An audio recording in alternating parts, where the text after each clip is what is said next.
जंगल के बीच एक श्रापित घर और एक ऐसा कैमरा जो कि मौत को रिकॉर्ड करता है। जो भी उसमें कैप्चर होता है वो जिंदा नहीं बचता।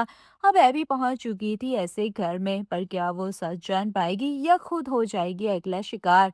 हेलो दोस्तों, आज मैं एक्सप्लेन करने वाली हूँ 2026 में आई मूवी कैप्चर की कहानी को। कहानी बहुत ज्यादा इंटरेस्टिंग है, तो वीडियो को एंड तक जरूर देखना। साथ ही प्लीज मेरी चैनल को सब्सक्राइब करना और वीडियो पसंद आए तो उसे लाइक भी करना। अब बिना किसी देरी के चलते हैं सीधा मूवी के एक्सप्लेनेशन की ओर।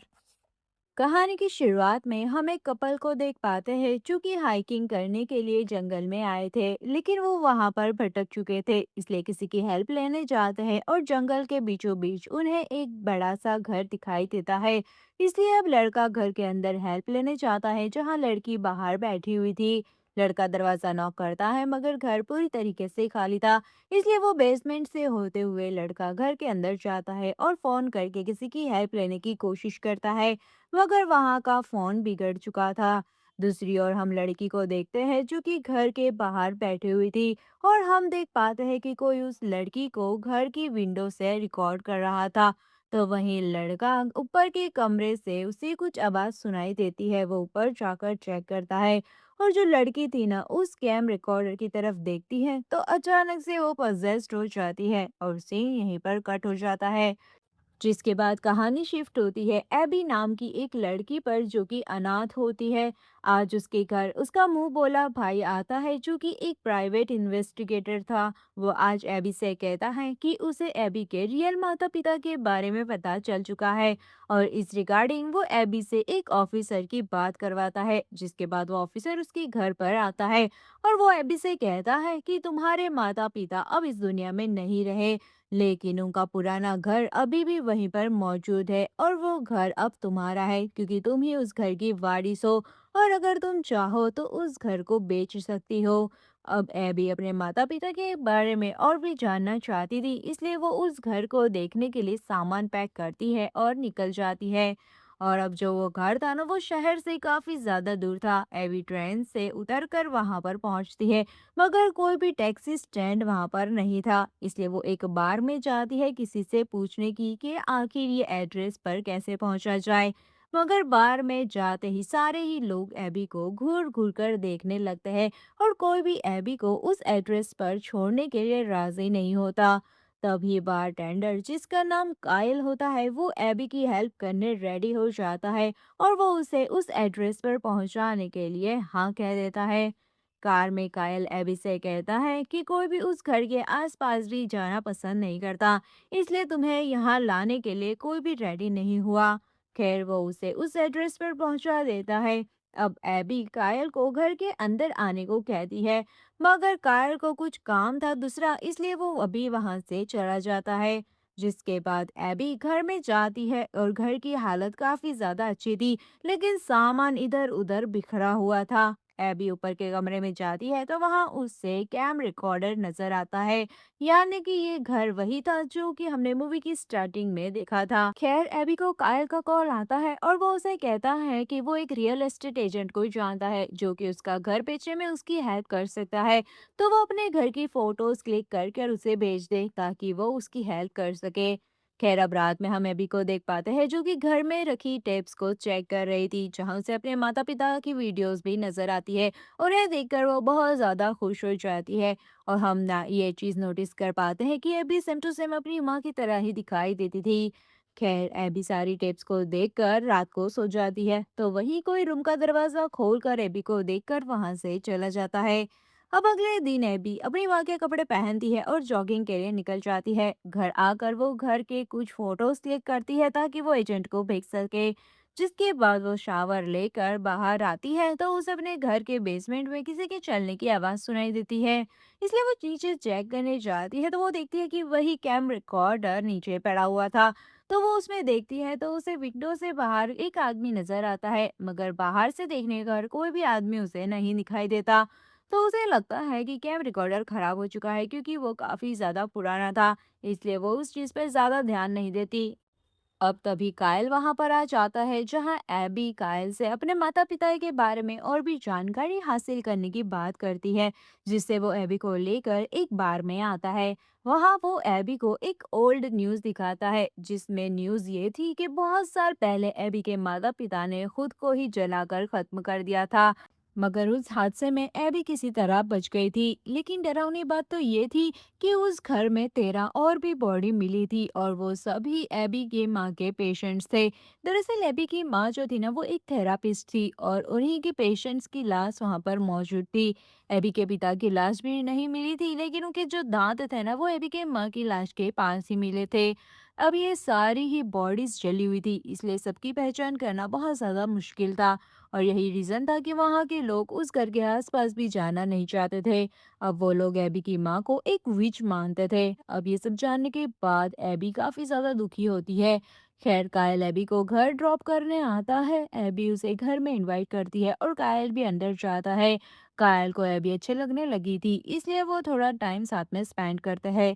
आधी रात को कायल उठकर पानी पीने जाता है, तो उसे रूम में कैम रिकॉर्डर नजर आता है, और उसमें वही फुटेज चल रही थी, और वो देखता है कि वो उसी की फुटेज चालू थी। उसे समझ नहीं आता कि ये सब क्या हो रहा है। तभी वो कैम रिकॉर्डर की तरफ देखने लगता है, और वो एकदम से पजेस्ड हो जाता है, और स्क्रीन पर हम कायल का फेस देख पाते हैं, जिसके ऊपर किसी डिमोनिक हाथ था, और वो हाथ था वो देखते ही देखते ही कायल के फेस को बीच में से चीर देते हैं। अब अगली सुबह हम एबी को देखते हैं, जो कि उठ कर कायल को देखती है, लेकिन कायल वहां पर नहीं था, जिससे उसे लगता है कि शायद कायल अपने घर पर चला गया हो। खैर, वो शावर लेने जाती है, तभी उसकी नज़र एक बॉक्स पर पड़ती है, जहां कुछ वीडियो कैसेट्स थी, जिससे एक्साइटमेंट में वो उसे प्ले करती है। दरअसल ये सारी ही टेप्स एबी की माँ के पेशेंट्स की थी। प्ले करने पर एडी नाम के एक बंदे की फुटेज शुरू होती है। वीडियो एकदम ही नॉर्मल थी, लेकिन जब वो कैट नाम की एक और बंदे की वीडियो चलाती है, जिसमें कैट बता रहा था कि उसके अंदर एक शैतान है, और वो डीमन उसके ही अंदर रहता है। ये सुनकर एबी की माँ को उसकी बातों पर यकीन नहीं आता। तभी वो पर्सन अचानक से पजेस्ड हो जाता है, और फिर वो कैमरन से कहता है कि तुम प्रेग्नेंट हो और तुम्हें एक लड़की होगी। यहाँ पर तुम वो जो लड़की को जन्म दोगी ना, वो लड़की सेम टू सेम तुम्हारी तरह ही दिखाई देगी। ये शैतान काफी ज्यादा पावरफुल था, जिसने एबी की माँ का पूरा फ्यूचर उसे बता दिया था। जिसके बाद वो आदमी एकदम से नॉर्मल हो जाता है, और वो टैप वहीं पर खत्म हो जाती है। हैबी ये देखकर बहुत ज्यादा डर जाती है, और घर के बाहर निकलकर वो अपने भाई को कॉल करती है, जहां उसका भाई उसे कहता है कि तुम सब छोड़कर वापस आ जाओ, लेकिन एबी वापस लौटकर नहीं जाना चाहती थी। एबी और भी जानकारी हासिल करने के लिए घर के अंदर जाती है, और चेक करने लगती है, जहां उसे एक नोट दिखाई देती है, जिसमें लिखा था कि कहीं ये कैमरे से तुम नर्क में तो नहीं देख सकते। अब ये नोट पढ़ते ही एबी कैमरा उठाकर उसमें देखने लगती है, तो वो रिकॉर्डिंग करते हुए हर जगह देखती है, तो घर में खून ही खून उसे नजर आता है, जबकि असल में घर में खून नहीं था। अब पूरे घर में वो कैमरा रिकॉर्डिंग की मदद से देखने लगती है, जहां उसे अपने पीछे एक औरत दिखाई देती है, जिसे देखकर वो इतनी डर जाती है कि सब कुछ छोड़कर वो सीधा घर से बाहर भागती है। अब तभी वहां पर कायल की बहन आ जाती है, जो कि अभी से पूछती है कि कायल कल रात से घर पर नहीं आया है, इसलिए मैं उसे ढूंढते हुए यहाँ तक पहुंची हूँ। लेकिन एबी कहती है कि कायल तो सुबह से ही यहाँ से निकल चुका था, और वो यहाँ पर नहीं है। तभी कायल की बहन को एबी के घर में कायल की कैप नजर आती है। फिलहाल तो वो कुछ भी नहीं कहती और वहां से चली जाती है। जिसके बाद एबी अपनी माँ के सामान में और तलाश करती है, तो उसे डॉक्टर फ्रैंक नाम के एक पर्सन की रिकॉर्ड की हुई टैप नजर आती है, जिसे चलाने पर फ्रैंक एबी की माँ से कहता है कि जिस आदमी के अंदर शैतान था, वो शैतान अब इस कैमकॉर्डर में आ चुका है, और शायद ये कैमकॉर्डर अब नॉर्मल नहीं है, इसलिए तुम इससे अपने कोई भी पेशेंट की रिकॉर्डिंग मत करना, क्योंकि ऐसा करने पर लोगों की जान जा सकती है। अब दूसरी ओर हम कायल की बहन को देखते हैं, जो कि चुपके से घर में घुसकर कायल को ढूंढने लगती है। अब ऊपर के फ्लोर से उसे कुछ आवाज आने लगती है, जिससे वो ऊपर जाती है, तो वही कैमकॉर्डर नीचे गिरा हुआ था। वो उसे उठाकर देखती है, तो उसमें कायल की पेनफुल मौत का मंजर था। ये देखकर वो डर जाती है, तभी पीछे से कोई आकर उसे बेहोश कर देता है।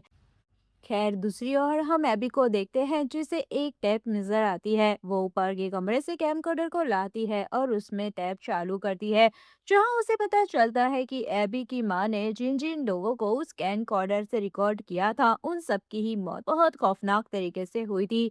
आखिर में वो कायल की वीडियो को भी देखती है और बहुत ज्यादा डर जाती है। आखिरी टेप जब वो लगाती है तो उसमें एबी ही का बचपन का सीन था, जहां उसने बचपन में अपनी माँ को ही उस कैमकॉर्डर में रिकॉर्ड किया था, जिससे उसकी माँ भी इस दुनिया में नहीं रही और खत्म हो गई। अब दूसरी ओर हम एबी के मुंह बोले भाई यानी कि स्टीव को देखते हैं, जो कि अभी भी एबी के माता पिता के बारे में रिसर्च कर रहा था, जहां उसे शॉकिंगली पता चलता है कि एबी का पिता अभी भी जिंदा है। दरअसल 2 साल पहले एक आदमी मेंटल हॉस्पिटल से भाग गया था और उसका नाम था जेसन, यानी कि एबी का पिता। दरअसल उसने अपने सारे दांत निकाल कर एक आदमी की बॉडी पर डाल दिए थे और दुनिया को दिखा दिया था कि वो खत्म हो चुका है और इस दुनिया में नहीं है। लेकिन कुछ साल पहले दिमागी हालत खराब होने के चलते उसे मेंटल हॉस्पिटल में डालना पड़ा, लेकिन वो अभी भी वहां से फरार हो चुका है। और तभी उसे पता चलता है कि वो उसी घर में रह रहा है जो कि उसका असली घर है, यानी कि वही घर जहां पर अभी एबी रह रही है। यानी कि कहानी की शुरुआत में जो कैमकॉर्डर से रिकॉर्डिंग कर रहा था वो एबी का पिता ही था, साथ ही में जो एबी को छुप कर देख रहा था वो भी वही था। खैर एबी को हम देखते हैं जो कि अभी भी कैमकॉर्डर में देख रही थी, जहां उसे वो सब आत्माएं नजर आती है जिससे अभी तक कैमकॉर्डर ने खत्म किया था। तभी वहां पर उसे अपनी माँ की आत्मा भी नजर आती है, जिसका पीछा करते हुए एबी बेसमेंट तक पहुंच जाती है, तो वहां उसे एबी का पिता नजर आता है, यानी कि जेसन। उसे अभी तक पता नहीं था कि वही उसका पिता है। साथ ही वहां पर उसे कहानी की शुरुआत वाले वही कपल की लाश भी नजर आती है, जिसे देखकर वो बहुत ज्यादा डर जाती है। अब जेसन एबी को बांध देता है जहां पर कायल की बहन भी मौजूद थी, यानी कि उसे भी बेहोश करने वाला जेसन ही था। अब तभी जेसन कैमकॉर्डर को लाकर कायल की बहन के सामने रखता है और उसे ऑन करता है, जिससे कि वो भी पजेस्ड हो जाती है और डीमन उसे भी खत्म कर देता है। ये सब देखकर एबी बहुत ज्यादा डर जाती है।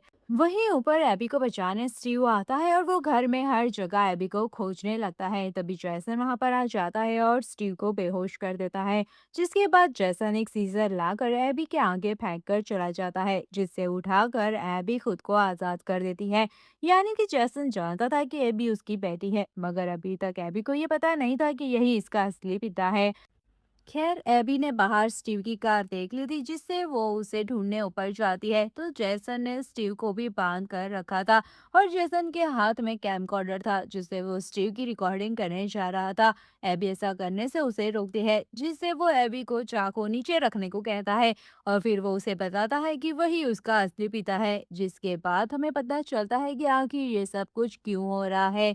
असल में जैसन उन सब की रिकॉर्डिंग करके उनका सेक्रीफाइस कर रहा था। दरअसल उस कैन कॉर्डर के अंदर शैतान छुपा हुआ है और जिसकी भी रिकॉर्डिंग उसमें की जाती उन सबको शैतान खत्म कर देता। जैसन को ऐसा लगता है कि उसकी और उसकी बेटी की जान इसलिए बच गई क्योंकि जैसन टाइम टू टाइम डीमन को सेक्रीफाइस देता, जिससे शैतान खुश रहता। एबी कैमकॉर्डर के पास जाती है तो उसे समझ नहीं आता कि वो क्या करे। वो कैमकॉर्डर को देखती है तो उसे अपनी माँ दिखाई देती है, जो कि उसे कहती है कि वो रिकॉर्डिंग ऑन करे, मगर एबी कैमकॉर्डर को जैसन की तरफ कर रिकॉर्डिंग शुरू कर देती है, जिससे जैसन पजेस्ड हो जाता है और डीमन जैसन को खत्म कर देता है। जैसन के नीचे गिरते ही कैमकॉर्डर भी नीचे गिरता है और एबी और स्टीव की तरफ घूम जाता है। तभी एकदम से एबी वहां पर जाती है और उस रिकॉर्डिंग को बंद कर देती है, जिसके बाद एबी स्टीव को आजाद करती है और दोनों घर के बाहर जाते हैं और एबी उस कैमकॉर्डर को चला देती है। जिसके बाद स्टीव घर के अंदर कुछ सामान लेने जाता है। तभी एबी को बाहर कुछ विसिल करने की आवाज सुनाई देती है, जिससे वो बाद उस आवाज का पीछा करती है। तभी उसके सामने वही आदमी उसे दिखाई देता है जिससे डीमन ने सबसे पहले खत्म कर दिया था। लेकिन कैमकॉर्डर के बिना आत्मा को देखना तो इम्पॉसिबल था।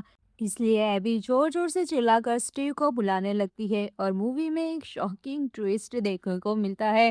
दरअसल स्टीव तो बाहर आता है, लेकिन साथ में एबी की माँ की आत्मा भी उसे नजर आती है और बाकी सबकी आत्मा भी वो देख पाती है, जिससे अभी तक कैम कॉर्डर ने खत्म कर दिया था।